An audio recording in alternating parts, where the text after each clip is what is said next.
The Deep Dark is by far Minecraft's most engaging new feature added in caves and cliffs. However, like many new features added, the community, myself included, always want more. And well, we can pass to Mojang for new features with little to no chance of them actually listening, or we can just do it ourselves.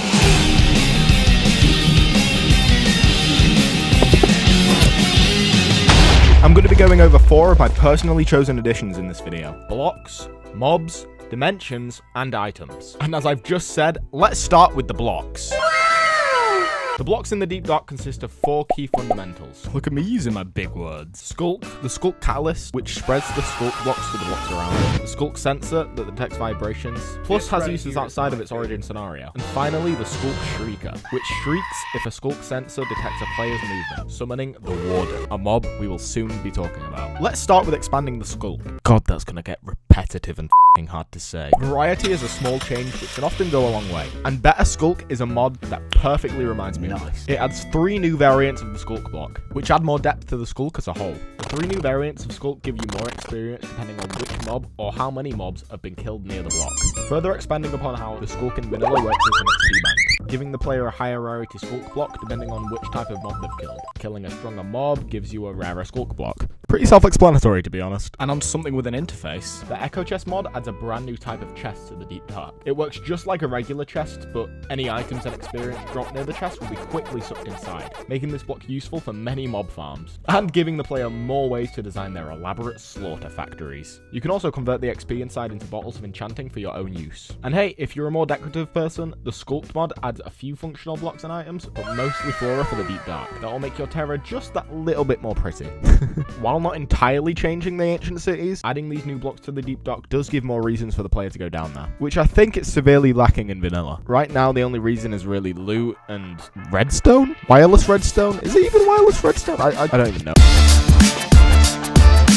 Now we're getting onto the good stuff. The mobs. Well, mob. I guess the Deep Dark really does leave a lot to be desired, huh? With a species such as the Skulk, which has various different blocks that do different things, it's crazy to believe that the Warden is the only adaptation made by the Skulk to protect itself. Crazy? I was crazy once. So, let's expand this hive mind. Starting with the Skulk Lantern, this creature waits for you to let even the slightest amount of light in its range. And it doesn't waste a second to come speeding towards you. Its additional sense makes it so you have to be extra careful in the Deep Dark. And while some people might think giving Skulk a new sense is overkill, I just love making this game unnecessarily difficult. And up next we have the Watcher, who uses its infectious gaze to create Skulk variants of our regular hostile mobs, from skeletons to creepers to spiders and even zombies, making them stronger than ever before with this brand new infected look, thus taking the Skulk block's spreading functionality from blocks onto mobs as well, building upon its already pre-established lore. Oh, and it's not over yet. There is also the Arbiter. Arbiter?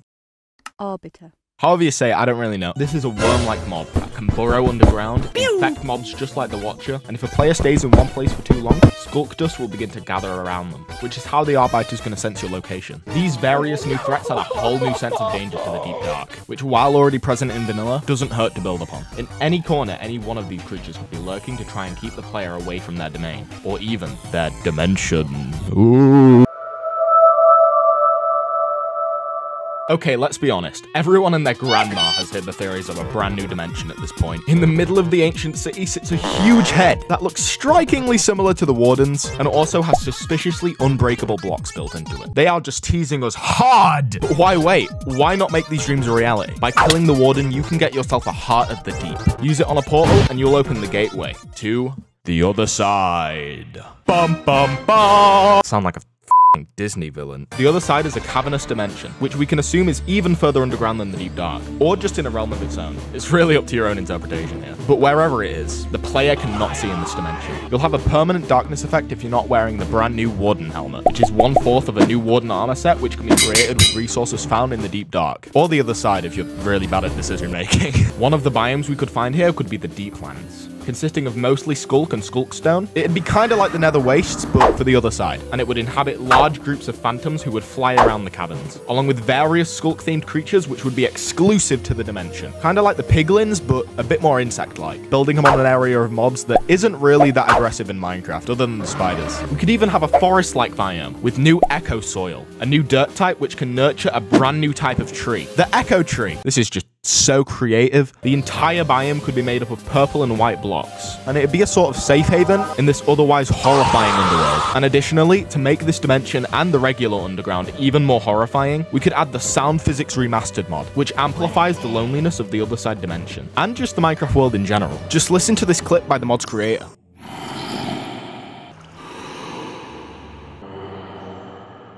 I personally think it'd be a great fit, even if it was just added to this dimension specifically. But again, the preference really depends on the person. And additionally, to reward the player for making it to this new dangerous landscape, they should be able to find various other side ore variants, which are like buffed versions of the regular overworld ores. These new variants would give away double the resources and double the XP, but it'd be balanced out with the danger of obtaining them, because just like the Deep Dark, the dimension, along with all of these exclusive creatures, would still be crawling with wardens. Ooh, you're hard. This would be their home dimension after all. Is that one coming now? Oh shit! Wake the f up, samurai. You need to like and subscribe. If you're enjoying this video, please make sure you like and subscribe. I'm going to be having my face reveal at 10,000 subs, which you may or may not care about, but still, subscribing and liking the video is one of the best ways you can help me out on the channel. It really means a ton. Now that that's over, let's get back to the Deep Dark.